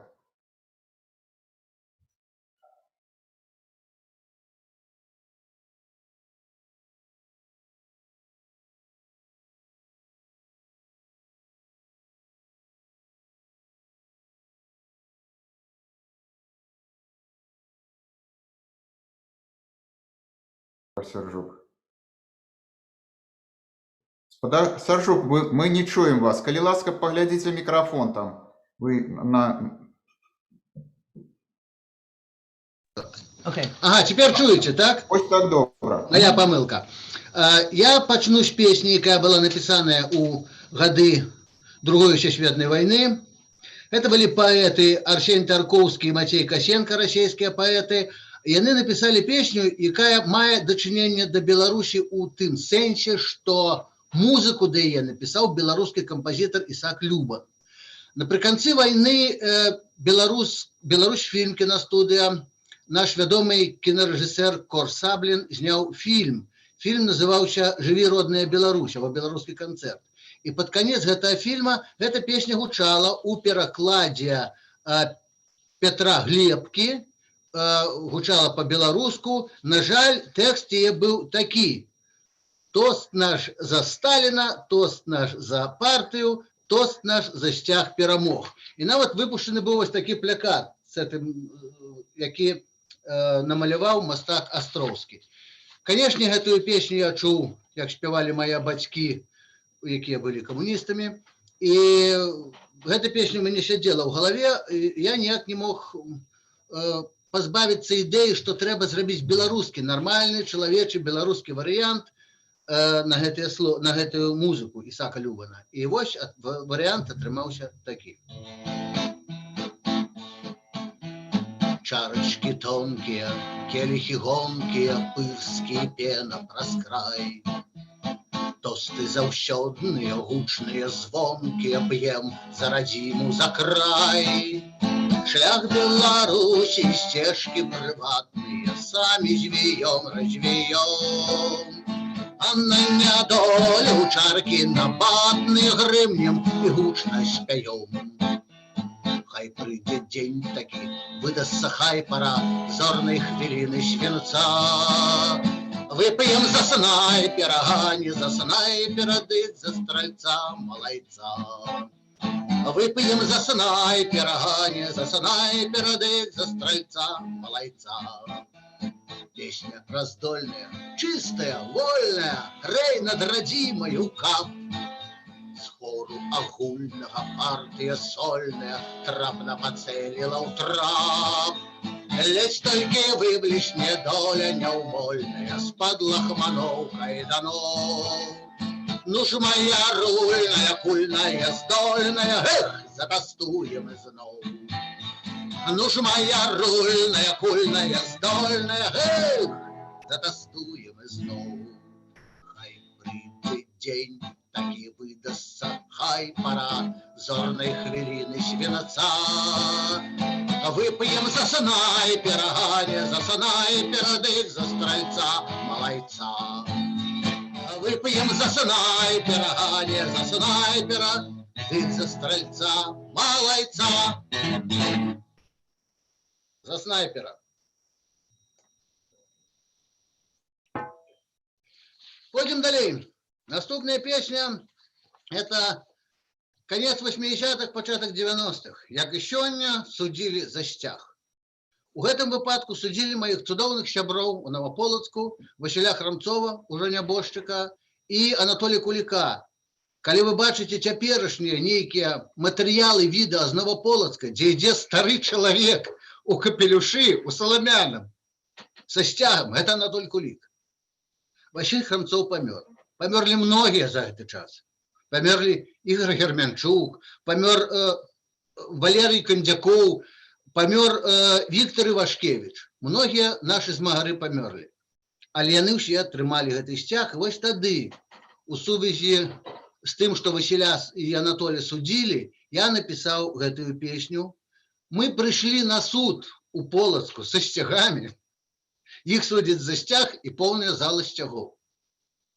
Калі суддзі выходзілі пасля суду, яны не выходзілі праз цэнтральныя дзверы, бо там таксама стаялі людзі са сцягамі.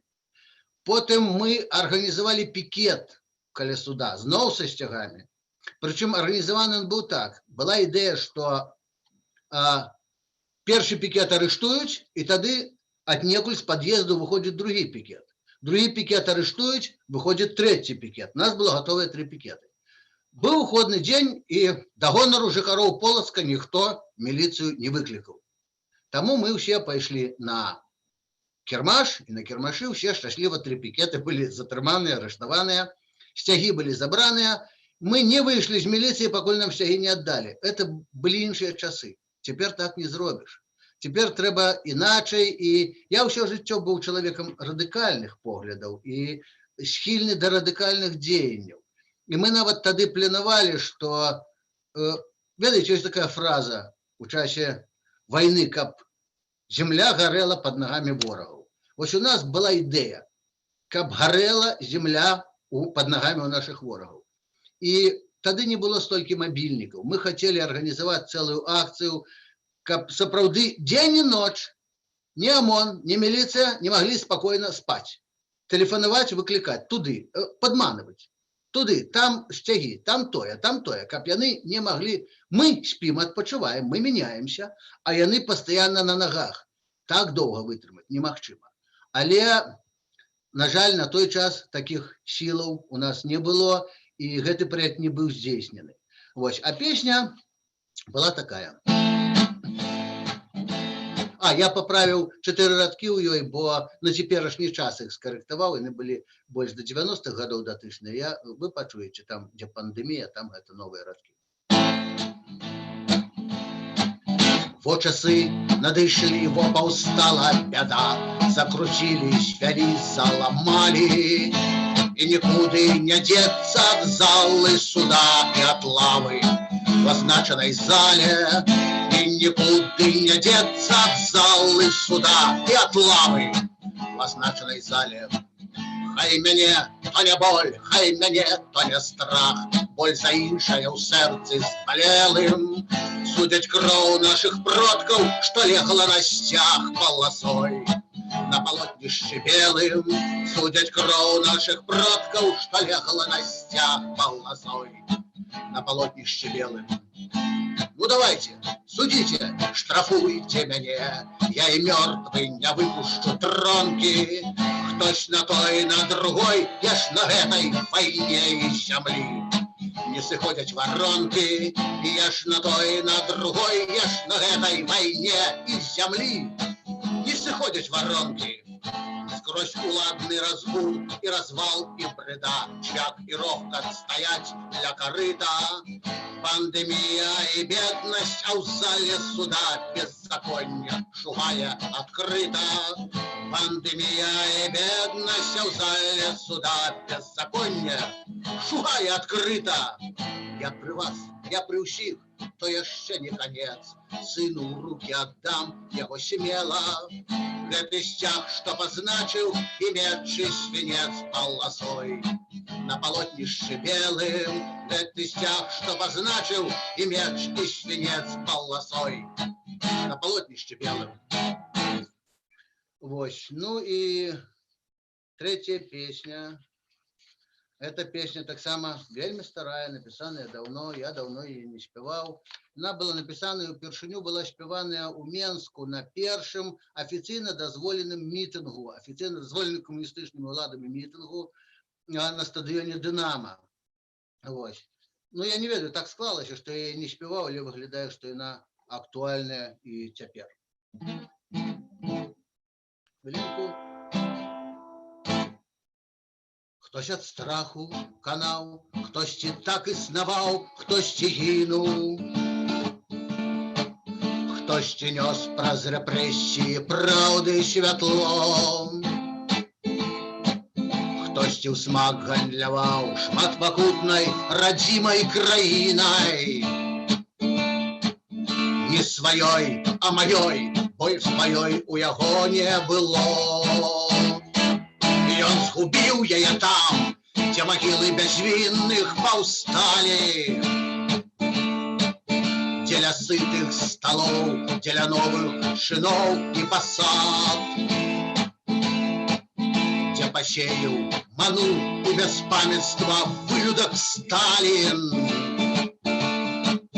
дзе 2 крокі наперад былі як 4 назад. Я знявечаных раб, сын забітых і брат катаваных. Я гітару сваю, як мішень пад прыцэлам нашу. Нашы душы ў агні, нашы душы ў аднолькавых ранах. На алтар Беларусі прыносім мы нашу душу. Тут смяротныя ўсе, я таксама памерці баюся. Не аддаўшы сябе да канца, не згарэўшы ярчэй. Вось разыдуцца хмары, хоць крыху панад Беларусяй. І тады ўжо нічога, тады загінуць лягчэй. Можа, рана пра смерць, можа, я дзеля смерці зялёны.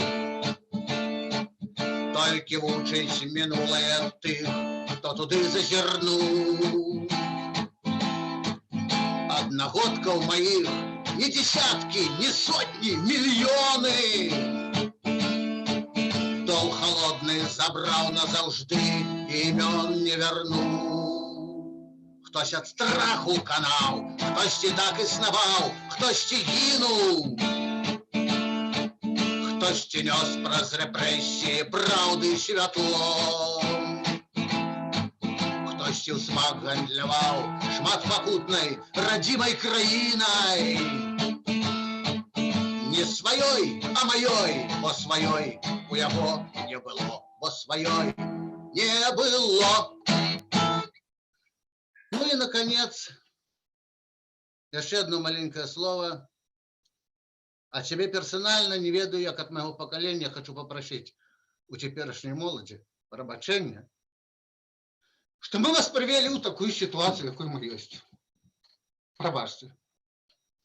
Наше, то, что мы не доробили. Даруйте. Живе Беларусь! Живе! Дякую вялікі за ваши песні. Я вот успоминаю той мітинг дынамаўскі, калі там было тысячи і тысячи людзей, і быццам бы зноў апынуўся на этом мітынгу. І я думаю, што не трэба ніякіх прабачэнняў, жыццё ідзе наперад. Мы шмат пабачылі герояў у мінулым годзе, у гэтым годзе, і Беларусь жыве. Дзякуй вялікі, што далучыліся да нас, а мы працягваем.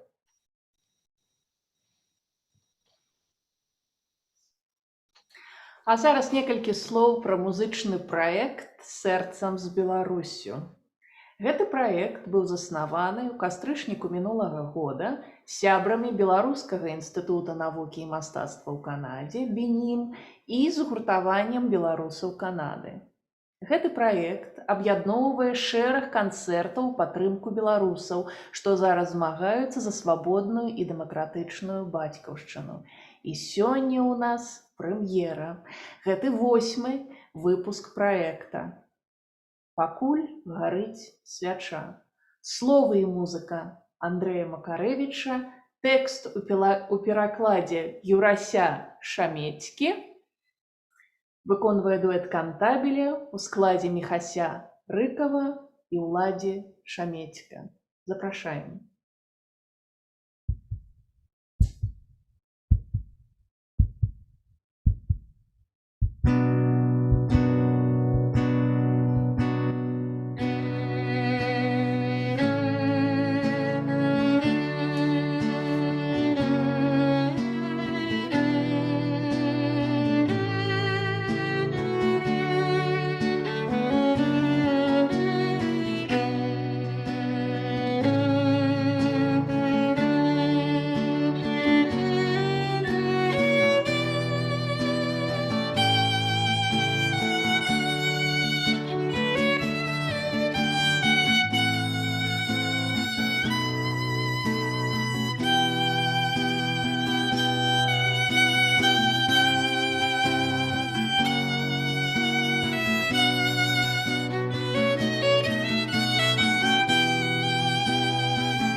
калі опусціш рукі.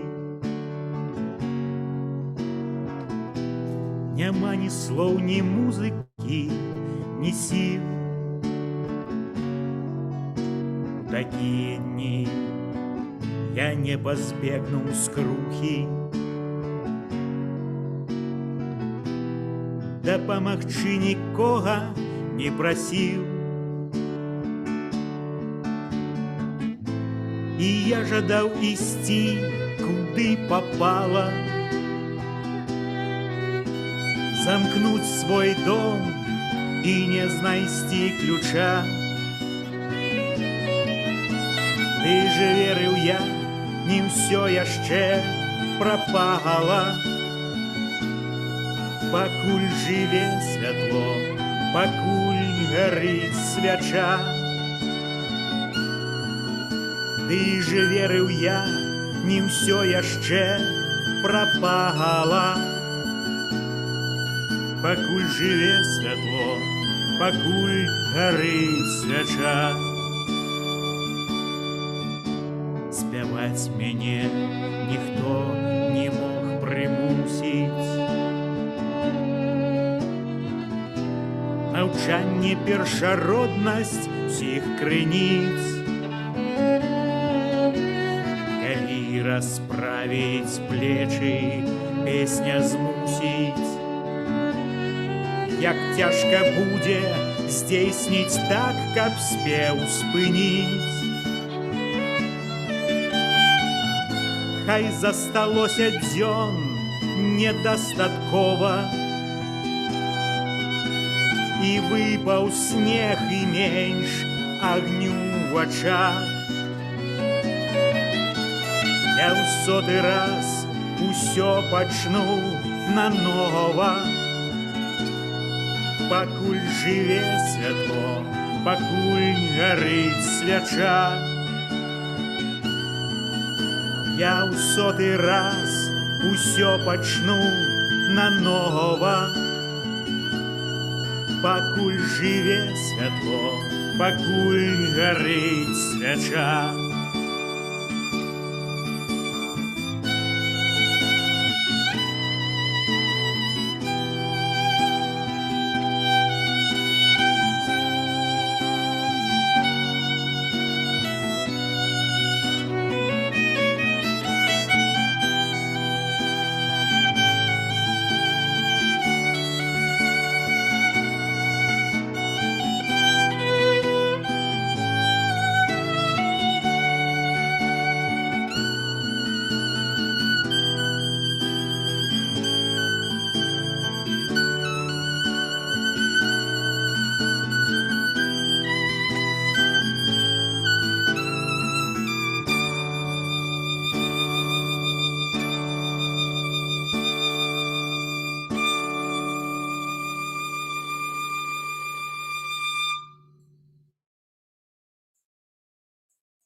Дзякуй вялікі дуэт кантабеля.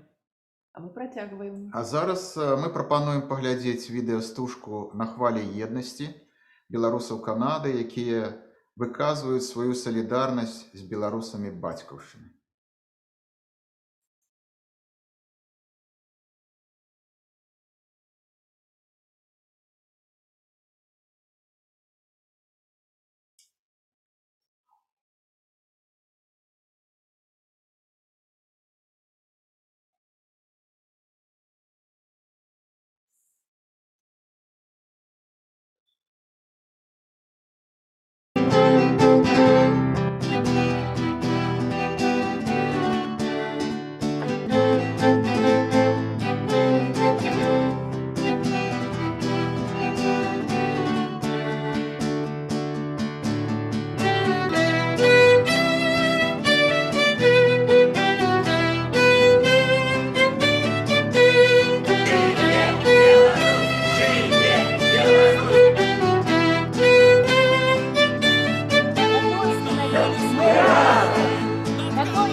Шановные сябры, наша праграма падыходзіць да завяршэння.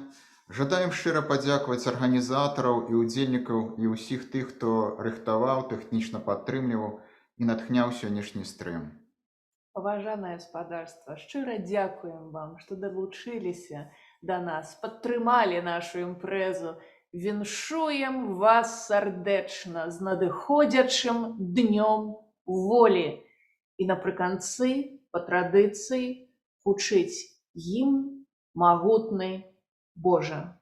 Жыве Беларусь! Жыве!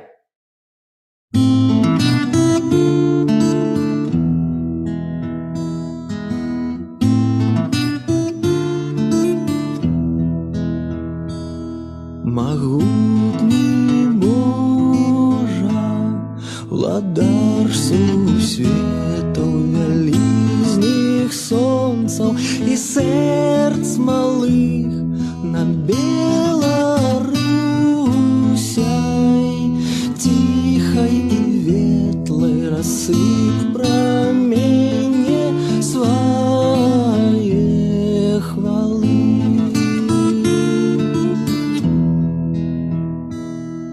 Дай спору працы будённай шэрай, на хлеб штодзённы народны край, павагу, сілу і веліч веры у нашу правду прыйшлась дай.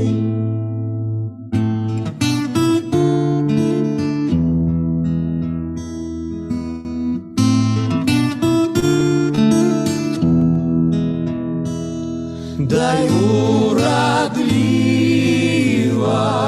жытнёвым нівам, учынкам нашым пашыў малот, зрабі свабоднай, зрабі шчаслівай краіну